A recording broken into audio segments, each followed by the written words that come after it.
As of late, I've been getting more and more requests for consultations. It is an honor, of course, but there are only so many hours in a day, so I've created this virtual consultation video.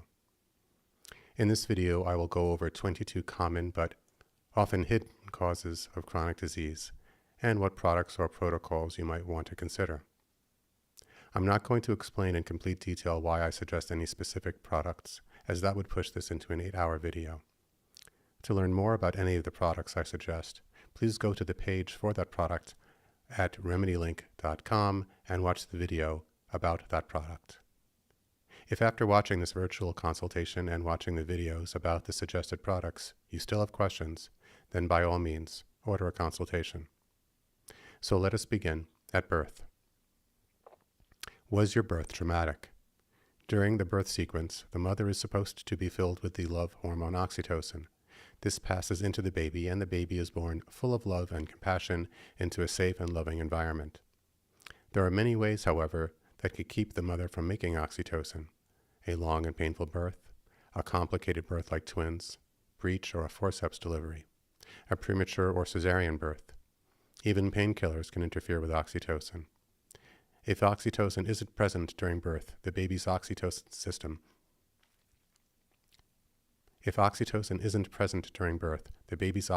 system may not be properly activated, which may result in a person who has a lower degree of empathy, emotional intelligence, and/or feels that the world and/or the people in it are inherently unsafe. It is a kind of post-traumatic stress disorder. To resolve this, it may be helpful to take supplemental oxytocin, even as an adult. Also, if someone has gone through serious trauma, such as war or rape or sexual abuse, it also may be helpful to take oxytocin. If you want to know more about oxytocin supplementation, contact me directly. Question 2. Were you breastfed for at least 6 months? Unlike other animals, humans are not born with a fully myelinated nervous system. Myelin is the insulation around the nerves that protects them. We are meant to finish the myelination process outside of the womb after birth by receiving breast milk, which is high in nervonic acid, the main ingredient that makes up the myelin sheath. If you were not breastfed for at least 6 months, you may want to consider supplementing with nervonic acid. Our Nervidyne product contains nervonic acid. Also, mercury dissolves myelin sheaths, so if you have mercury toxicity, you also may wish to consider our Nervidyne product. Question 3. Have you used Cipro, a similar fluoroquinolone antibiotic, or taken a lot of antibiotics in your life? If you answered yes to any of these, you may have a compromised microbiome. As such, you may want to consider our microbiome protocol, which is Filamet, Pokageshi, and Panaceum. Question 4 is related. Do you need a lot of toilet paper, and/or is your stool pH above 6.6? A healthy animal does not soil itself. A healthy human does not need toilet paper. Also, if your stool pH is above 6.6, it can be a problem. The higher it is, the worse the situation. Anything over 7.3 should be addressed immediately. You can check your stool pH with some 5.5 to 8.0 pH paper. If you need more than one wipe of toilet paper, or if your stool is alkaline, you may wish to consider our microbiome protocol, again, which is Filamet, Pokageshi, and Panaceum. Question 5. Are you eating a fad or repetitive diet? Vegan, vegetarian, 1 meal a day, carnivore, and repetitive eating the same foods every day. All of these can cause problems.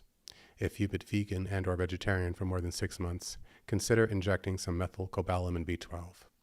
You may have a B12 deficiency, and no oral will not work. Also, in order to understand a proper human diet, consider the works of the Price Pottinger Foundation. Question number 6. Do you eat a lot of fruit, tuna, spinach, chard, kale, or tofu? There are many foods that are not good for us. Fruit is nature's candy and can imbalance blood sugar levels. Tuna is filled with mercury. Spinach and chard and most kale are full of oxalic acid. Soy damages the thyroid, inhibits protein assimilation, and lowers oxytocin in the brain. Again, consider the Price Pottinger diet. 7. Do you grind your teeth or have nightmares and/or wake very tired? This can be parasites, allergies, and/or sleep apnea. If you suspect parasites, consider our Zoibin product and our electron charger placed over your abdomen. If you have sleep apnea, meaning you snore or wake unable to breathe, you may have a small airway and/or dust mite allergies. For potential allergies, consider one Tesamet before going to sleep and bedding made to protect you from dust mites. If you think your airway might be an issue, visit sonomed.com, SOMNOMED.com. Question 8. What are your urine and saliva pH values? Morning urine should be 6.5, but certainly no lower than 6.0, and morning saliva should be 6.8. You can check both of these again with pH paper that goes from 5.5 to 8.0. Saliva is tested before brushing your teeth in the morning. Rinse your mouth out with water, then spit out the water, then lightly chew on your tongue for a moment, then test your spit. Urine is a measurement of your acid levels. Saliva is a measurement of your bicarbonate alkaline reserves. A urine pH below 6.0 and a saliva pH below. Urine is a measurement of your acid levels. Saliva is a measurement of your bicarbonate alkaline reserves. Urine pH below 6.0 and/or a saliva pH below 6.7 can mean an acidic body. Consider our bicarbonate protocol. That would be the product bicarbamate. Alkaline saliva can also be caused by an oral, bacterial, or fungal infection that generates ammonia, which would be a false alkaline reading. You may wish to consider brushing your teeth with Allergica. Question 9. Do you have bad teeth? Do you have any root canals or dead teeth? If so, do a search online for the dental meridian chart and see if you have problems associated with the tooth in question. If so, you may need to have that tooth addressed by a biological